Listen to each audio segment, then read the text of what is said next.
The text that inspired our reflection is The Song of the Creatures.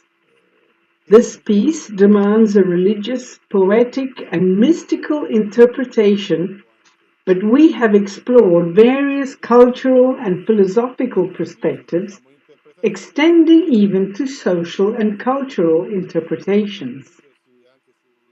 Today's reflection is particularly timely. Yesterday was World Climate Day, promoted by UNESCO and the UN for 50 years.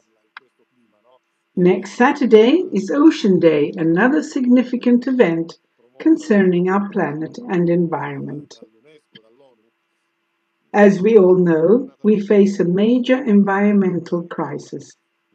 Yesterday, during the Planet 2030 initiative by Corriere della Sera, a comparison was made between the work of beavers and human activities. Beavers, by building their dams, enhance biodiversity. In contrast, human activities such as deforestation and urban development reduce biodiversity. The Canticle of Creatures prompts us to reflect consciously and responsibly on this issue. We can ask ourselves, is there a philosophical underpinning in the Song of the Creatures? Undoubtedly, the creationist perspective is one possible interpretation. It represents one of the many civilization has understood, the relationship between humans and the world, nature, and the environment we inhabit.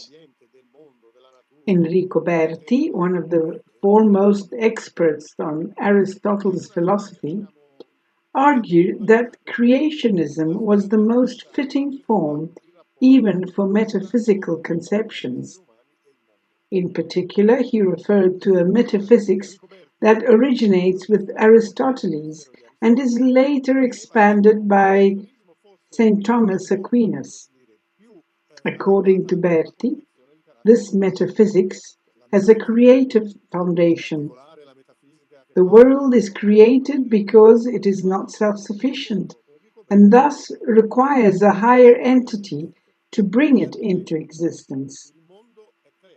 I will attempt to briefly highlight these issues within the context of Hans Jonas' philosophy. Hans Jonas, a 20th century philosopher born in 1903 and died in 1993, had a deep connection with Italy. He served in a Jewish brigade within the American Expeditionary Corps that helped liberate Italy from Nazi occupation in 1943 and 1944. In 1993, he was awarded the prestigious Nonino Prize despite being in poor health and advised against traveling. He chose to visit Italy and, whether due to this trip or his already compromised health, he passed away shortly afterward. Jonas' philosophy is complex, so I will distill it into 3 key points. He was a student of Martin Heidegger, particularly influenced by Heidegger's early work. Advised by Rudolf Bultmann, Jonas engaged with Augustine's thought and ancient Gnosticism, a complex phenomenon in the early centuries of Christianity that also influenced many Christian communities with its pre-Christian agnostic elements.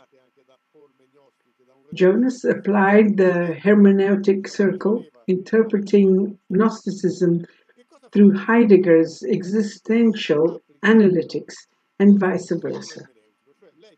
He focused on the shared theme in both the condition of humanity in the world as inherently negative and desperate.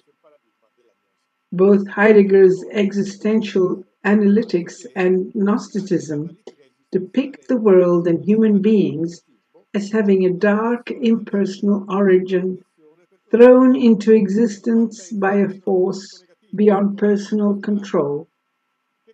This striking imagery captures the essence of his philosophical inquiry. Here's the theme of Geborgenheit, which means being thrown away, being thrown into the world. The human being is a being thrown into the world. Thus, the world is not a hospitable home or the nurturing earth mother described in the Canticle of the Creatures, but rather a stepmother, something alien to human beings. Therefore, man is dispossessed and experiences a sort of disaffection with this reality. What helps him escape this state of disaffection in Gnosticism? Understanding or knowledge. By becoming aware of his condition, he achieves a form of liberation, transcending this disaffection.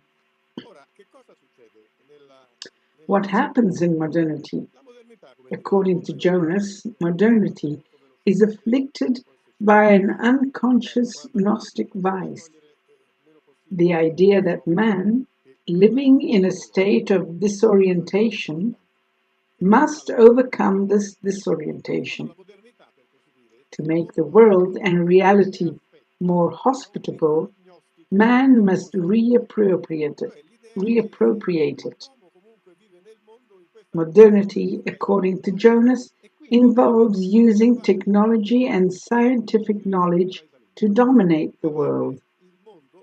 This transforms the world into an object of human action and domination, enabling humans to reshape it. In Gnosticism, knowledge equates to power. Through knowledge, man reclaims the world and makes it hospitable, overcoming its initial hostility. In modern Gnosticism, knowledge similarly equates to power, allowing humans to transform and dominate their environment. The Baconian dream of conquering and dominating the world envisions the kingdom of man realized through the power derived from scientific and technological knowledge. Technology, however, is not merely an application of scientific knowledge. It possesses its own autonomy and the capacity to act with increasing strength. Jonas presents an original interpretation, drawing also on Heidegger's thought, particularly that of the early Heidegger. The latter Heidegger, after his philosophical turn in the 1930s, introduces a different but related perspective. According to Jonas, in the modern world and Western civilization, the creationist vision present in Christianity through the Church's influence must coexist with another dimension, the Gnostic view. In this Gnostic perspective, the world is alien to man, and humanity can only make it compatible with its needs through domination and not merely understanding. Jonas argues for the necessity of an ethics for technological civilization. His most renowned and profound book, The Imperative of Responsibility, serves as a counterpoint to Ernest Bloch's The Principle of Hope. Jonas critiques Bloch's hope principle as merely endorsing the progressive project of scientific and technological advancement. Bloch's principle implies hope in creating an even better, more welcoming world through our achievements. Jonas, however, contends that the world, which has become subservient to our plans of conquest and exploitation, demands a sense of responsibility. This responsibility means that human actions, particularly those with significant scientific or technological impacts, must be evaluated ethically by considering their consequences. Technological and scientific progress often becomes intoxicated with its own successes, neglecting the potential repercussions. In contrast, the ethics of responsibility demands that we carefully consider the consequences of our actions, especially those amplified by science and technology. What does this mean? Critics of Jonas argue, does this imply that we must return to a primitive society without science and technology, living as early humans did? No, Jonas is not opposed to progress. However, he believes we must apply a precautionary principle in light of new scientific discoveries. We must also anticipate potential negative effects. Nowadays, even scientists acknowledge the dual nature of discoveries. They have both positive and negative impacts. Consider advances in the medical field, particularly in biomedical testing. Jonas wrote extensively on topics such as medicine, experimentation, euthanasia, and procreation. His precautionary principle dictates that whenever we encounter new scientific and technological possibilities, we must also consider their negative implications. We must be aware of the potential downsides. This is what the precautionary principle entails. While scientists and technologists will need to determine how to implement this, the principle itself is clear. We must act responsibly. Humans must evaluate the consequences of their actions in every situation. If we proceed with blind faith in progress, believing it to be inherently good, we will uncritically embrace all the possibilities it offers. But Jonas argues that we must exercise prudence and responsibility with each new discovery and technological advancement. Returning to the relationship between this discussion and the Canticle of the Creatures, it is about rediscovering the creative dimension. There has been debate about this. In the text I mentioned, I support Jonas's introduction of ontological responsibility. Jonas, of Jewish origin, whose mother died in Auschwitz, wrote a brief essay on contemplating God after Auschwitz.